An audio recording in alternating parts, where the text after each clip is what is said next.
Have you ever wondered what happens behind the scenes when multiple applications run in the same cloud environment, or how they stay secure, even when they share the same infrastructure?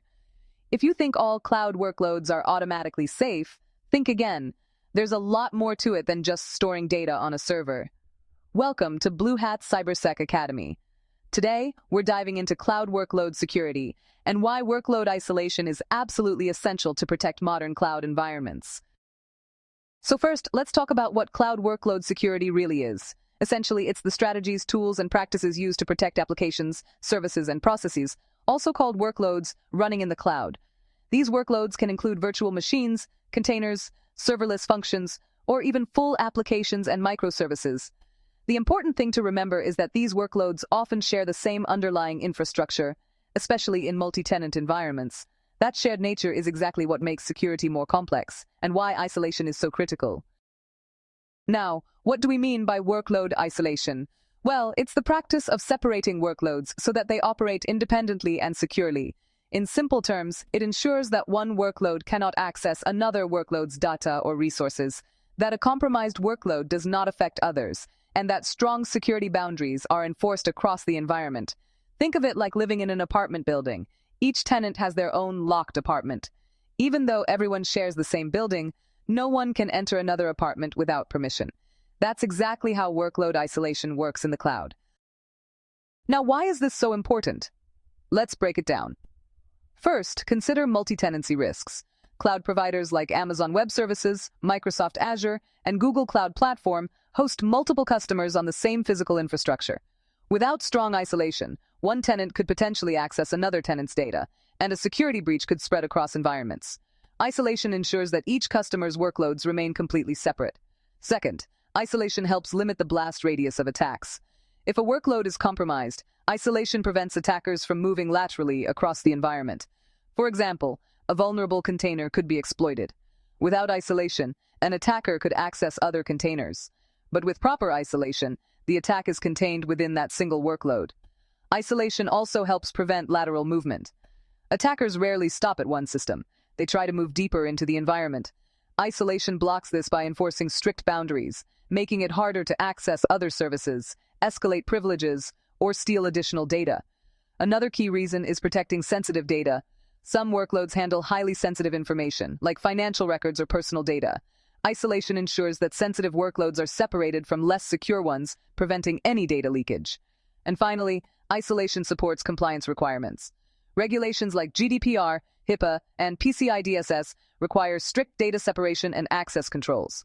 Workload isolation helps organizations meet these standards, demonstrate strong security measures, and avoid legal or financial penalties. So, how do cloud environments actually achieve this level of isolation? Well, there are several techniques. Virtualization is one of them. Hypervisors create isolated virtual machines, making sure each VM runs independently, even when they're on the same physical hardware. Then there's container isolation, which uses namespaces and control groups to separate processes and resources. Though containers are pretty lightweight, so they often need extra security measures. We also have network segmentation, where workloads are separated using virtual networks, subnets, and firewalls, so only authorized communication is allowed. Identity and access controls are also key. They ensure workloads can only access the resources they're explicitly allowed to use. And finally, micro-segmentation applies security policies at a very granular level, even down to individual workloads, to enforce strong security boundaries. To maintain strong workload isolation, you should use separate environments for development, testing, and production. Always implement least privilege access for all workloads. Make sure to enable network segmentation and restrict any unnecessary communication. Use container security tools for monitoring and protection too. And don't forget to regularly update and patch workloads, plus monitor and log activity to catch any suspicious behavior. Let's bring this into a real-world scenario. Imagine an organization running multiple cloud applications, a public web application, an internal HR system, and a financial processing system.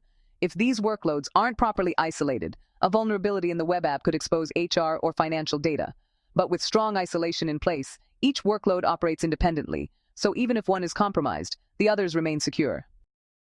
All right, let's talk about the benefits of workload isolation. Proper workload isolation brings a bunch of advantages, including improved overall security posture, reduced risk of data breaches, better compliance and governance, controlled access between workloads, and, enhanced resilience against attacks. So, as you can see, it really pays off to get isolation right. So, to wrap things up, cloud workload security is honestly a core part of modern cybersecurity, and workload isolation sits right at its heart. By separating workloads and enforcing strong boundaries, organizations can prevent attacks from spreading, protect sensitive data, and maintain a secure cloud environment. In today's cloud-first world, where multiple workloads share the same infrastructure, isolation isn't just a nice-to-have, it's absolutely essential. Understanding and implementing workload isolation is key to building secure, scalable, and resilient cloud systems. Now, here's a quick challenge for you. First, what is the main purpose of workload isolation? Second, how does isolation help reduce the blast radius of attacks? Third, why is multi-tenancy a security risk in the cloud? And finally, can you think of an example where failing to isolate workloads could actually lead to a real data breach? Drop your answers in the comments. I'd really love to see how you're thinking about cloud workload security. If this video helped you understand cloud workload security and the importance of isolation, make sure to like, share, and subscribe to Bluehat Cybersec Academy. And hey, don't forget to check out our cloud security playlist, where we break down complex cloud concepts into simple, practical lessons, so you can stay secure, stay informed, and take full control of your cloud environment.